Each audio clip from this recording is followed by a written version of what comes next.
ঈদের সময় কবর জিয়ারত না করলে জীবনে দুইটি বিপদ আসবেই আসবে। আমি সকল ভাই বোনদেরকে অনুরোধ করব ভিডিওটি শেষ পর্যন্ত দেখার জন্য। জানার সুযোগ থাকতেও যদি এড়িয়ে যান তাহলে ভেবে নিবেন আপনি শয়তানের ধোকায় আবদ্ধ।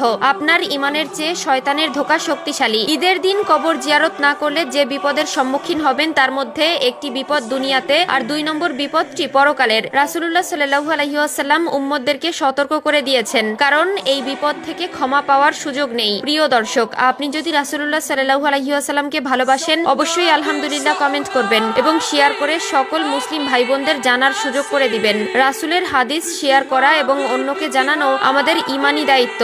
আল্লাহর রাসূল সাল্লাল্লাহু আলাইহি ওয়াসাল্লাম বলেন, যখন দুনিয়ার বুকে ঈদের খবর ছড়িয়ে পড়ে তখন কবরের জীবনের বাসিন্দারা দুনিয়াতে বেঁচে থাকা তাদের আত্মীয় স্বজন ও পরিবার পরিজনদের কথা স্মরণ করে এবং তাদের উদ্দেশ্যে বলতে থাকে, আমরা দুনিয়ার জীবনে ঈদের দিন আমাদের আত্মীয় স্বজনদের জন্য কত কিছু করেছি। আমাদের রেখে যাওয়া সম্পদ আমাদের বংশধররা কত আরামায়েশে ভোগ করতেছে। হারাম হালাল বিবেচনা না করে উপার্জন করেছি। এখন আমি কবরের বাসিন্দা, অথচ কেউ আমার খবর রাখে না। আজ তারা ভুলে গিয়েছে আমরাও একদিন দুনিয়ার বুকে ছিলাম। প্রিয় দর্শক, রমজানের বিদায় মানেই জাহান্নামী কবরবাসীদের আযাব শুরু হওয়া। নেক আমলের মাধ্যমে আমরা তাদের জন্য সওয়াবের ব্যবস্থা করতে পারি, দোয়া করতে পারি। ১ নম্বরে, কবর জিয়ারত না করলে পরকালে যে বিপদের সম্মুখীন হবেন তা হলো আপনার বংশধররা আপনার জন্য কোনো দোয়া করবে না, এমনকি তারা আপনাকে বেমালুম ভুলে যাবে। এটা প্রাকৃতিক ভাবেই ভুলিয়ে রাখা হবে, কারণ আপনি যখন কারো কবর জিয়ারত করবেন তখন কবরে থাকা ব্যক্তিও আপনার জন্য আল্লাহর কাছে দোয়া করবে। কিন্তু আপনি যদি দুনিয়ার মায়ায় তাদের ভুলে যান, তাদের লানত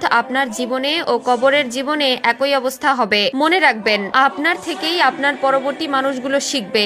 আপনি যদি ঈদের দিন আপনার মা বাবার বা আত্মীয় স্বজনের কবর জিয়ারত না করেন, মারা যাওয়ার পর আপনার কবর জিয়ারত না, আপনার জন্য কেউ দোয়া করতেও আসবে না। তাই অবশ্যই ঈদের দিন সহ যখনই সময় হবে আত্মীয় স্বজন মা বাবা সকলের কবর জিয়ারত করবেন এবং তাদের জন্য দোয়া করবেন।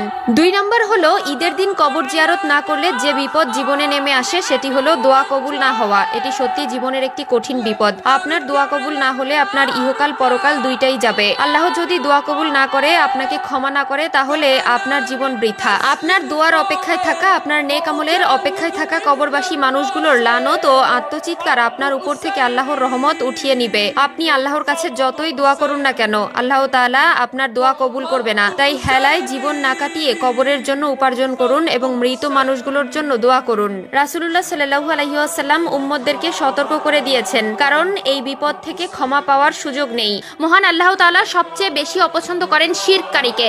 আল্লাহর সঙ্গে কাউকে শরীক করা সবচেয়ে বড় গুনাহ। তিনি শিরকের গুনাহ কখনোই ক্ষমা করবেন না। সরাসরি আল্লাহর সঙ্গে কাউকে তুলনা করা কিংবা আল্লাহ ছাড়া অন্য কারো ইবাদত করাই শিরক। মহান আল্লাহ তাআলা শিরকের গুনাহের পরিণতি সম্পর্কে ঘোষণা করেন, নিঃসন্দেহে আল্লাহ তার সঙ্গে শিরক করাকে ক্ষমা করবেন না।